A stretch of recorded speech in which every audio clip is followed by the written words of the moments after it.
Ice Meltdown. Minneapolis Bulletin, published January 11th, 2026.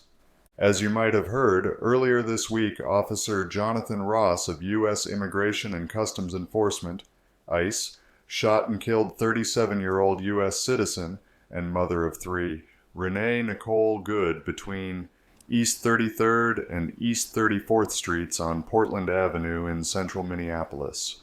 Good's death has since inflamed national controversy, sparked widespread protests, and made headlines across the country. Video footage obtained from multiple angles, including cell phone video from Ross himself, shows an interaction in which ICE officers approached Good's vehicle as she was stopped diagonally in the roadway during an enforcement action. An agent shouting orders reached toward the vehicle, and Ross shot Good as she attempted to drive away. Good's vehicle then crashed further down the block, and she was pronounced dead at the scene. Federal authorities initially released limited details and have framed Good's actions as a threat to ICE agents. President Donald Trump claimed that she, quote, viciously ran over the ICE officer, end quote, though this characterization has been challenged by local officials and independent video analysis. Ross was involved in a prior vehicle-related incident in June of 2025, during which a motorist refused to exit during a stop and dragged him approximately 300 feet, possibly providing relevant context for his later threat perception.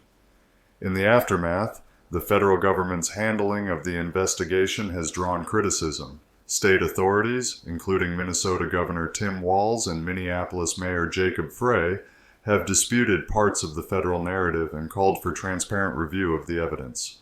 The FBI is reportedly leading the probe, and state and local agencies have expressed frustration over restricted access to key material. Public response has been immediate and intense. Protests have taken place in Minneapolis and are being organized in cities nationwide, often calling for ICE accountability and raising broader concerns about federal law enforcement tactics.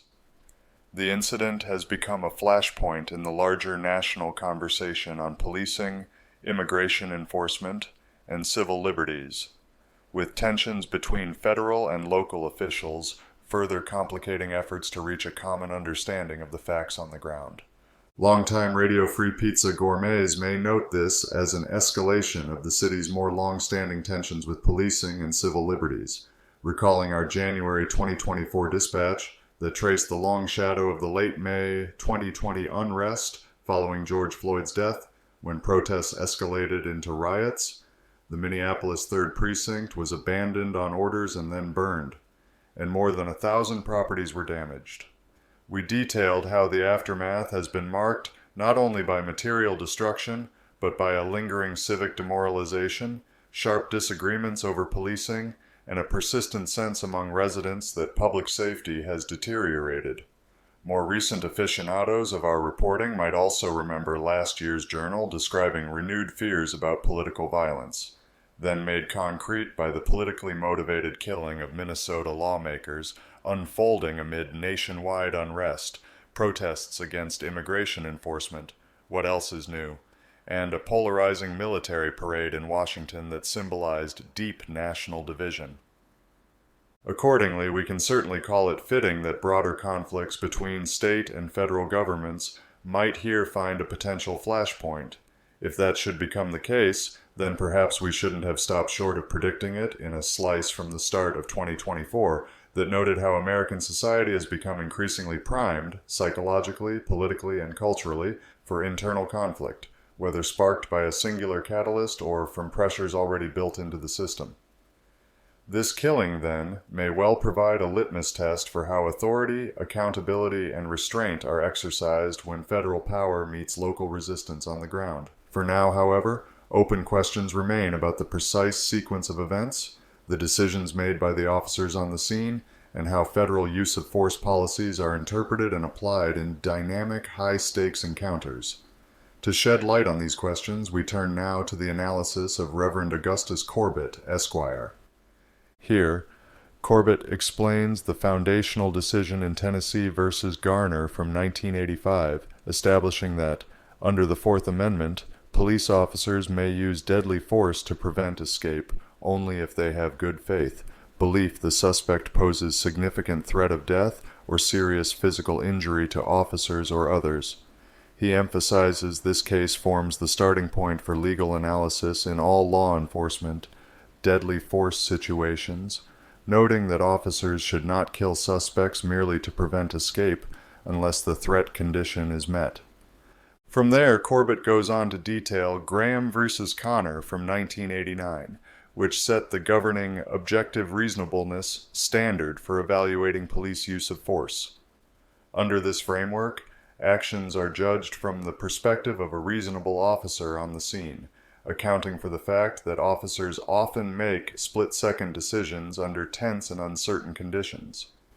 Of course, he points out the difficulty of prosecuting law enforcement officers, citing built-in protections from Supreme Court precedent and jury bias favoring police, noting that most cases aren't even indicted. And even if Minnesota files state charges, Ross may receive Supremacy Clause immunity under the precedent of In re Neagle from 1890, which may protect federal officers performing lawful duties if they reasonably believed their conduct was necessary. To determine if Ross has that immunity, courts must consider the totality of circumstances, including the severity of the alleged crime, whether the suspect posed an immediate threat, and whether the suspect was actively resisting or attempting to flee. Corbett emphasizes that this analysis explicitly excludes the officer's subjective intent, whether good or bad, as well as hindsight judgments informed by slow-motion video review. Applying these principles to the available video, Corbett focuses heavily on the direction of the vehicle's front tires at key moments, arguing that still frames appear to show the tires turned away from the officer rather than toward him, suggesting that the vehicle's movement was oriented away from the officer's position. Corbett therefore notes that if the tires had been pointed directly at the officer, the government would have a far stronger argument that deadly force was justified. Instead, the available imagery raises questions about whether an imminent threat existed at the moment shots were fired. Corbett further observes from video frames that at the moment of his first shot, Ross's feet were not positioned directly in front of the vehicle, appearing to have space to move aside rather than fire, which weakens claims of immediate danger. He also addresses what may have been a second shot, arguing that if fired after the vehicle was clearly moving away and no threat remained, justification under Tennessee v. Garner and Graham v. Connor would be even more constrained.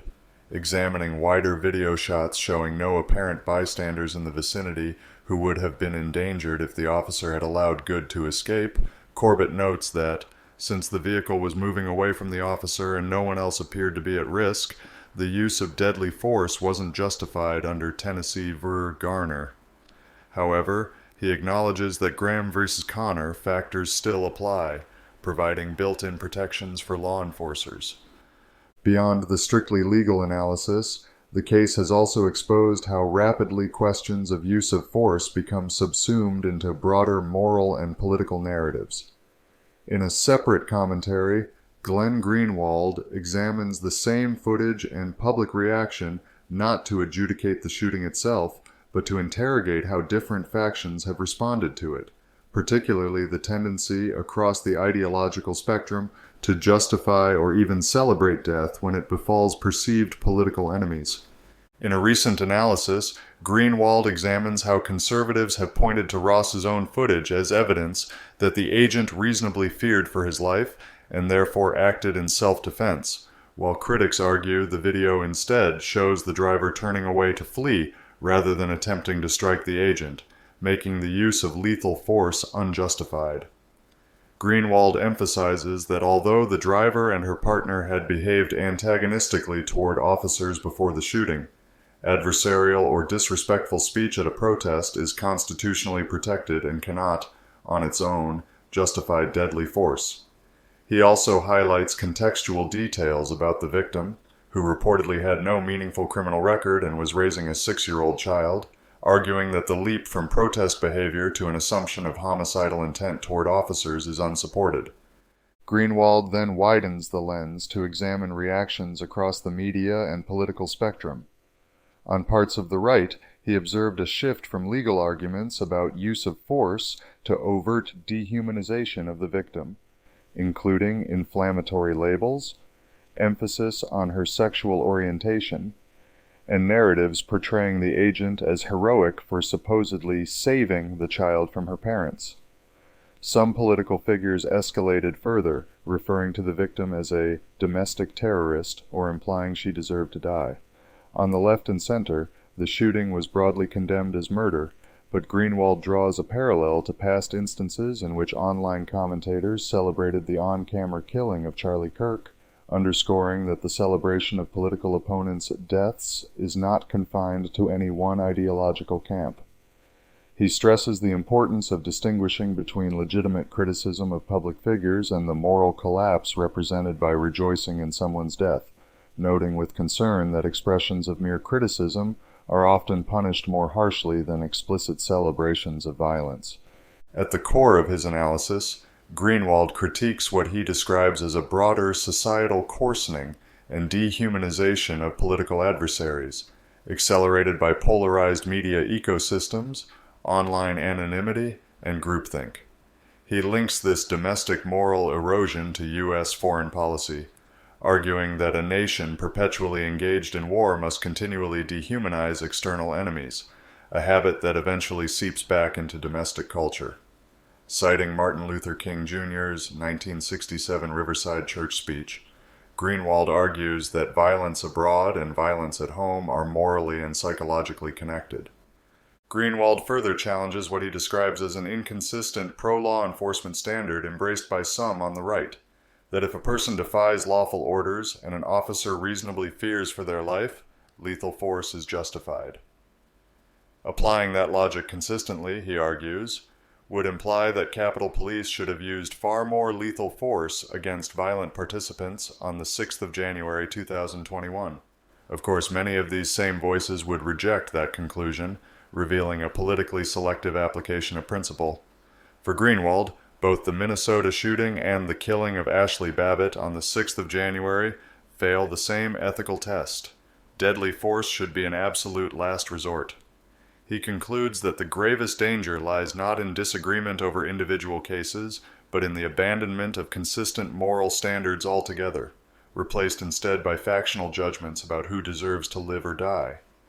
In his view, resisting that trend requires reaffirming strict thresholds for lethal force, rejecting the dehumanization of political opponents, and refusing opportunistic double standards driven by partisan loyalty. Taken all together, Greenwald's analysis situates the Minneapolis killing within a wider cultural pattern of dehumanization, selective outrage, and inconsistent standards for lethal force, in response to which one must ask what kind of society is being shaped by how we talk about who deserves to live or die. In the end, Good's killing cannot be responsibly reduced to a slogan, a clip, or a partisan verdict rendered in advance of full evidence. As Corbett's legal analysis makes clear, the governing standards for deadly force are demanding by design, precisely because the power to kill in the name of the state must remain exceptional, constrained, and accountable. At the same time, as Greenwald's broader critique underscores, the danger does not lie only in whether this single shooting meets a legal threshold, but in how readily Americans now sort such deaths into moral categories based on political allegiance, excusing, condemning, or even celebrating them accordingly. If this case is indeed a litmus test, it is not only for federal use of force policy or intergovernmental friction, but for whether a society already strained by violence, polarization, and mistrust can still insist on consistent principles, sober judgment, and the basic sanctity of human life. Until the facts are fully known, restraint, legal, moral, and rhetorical, remains the only position compatible with justice rather than faction.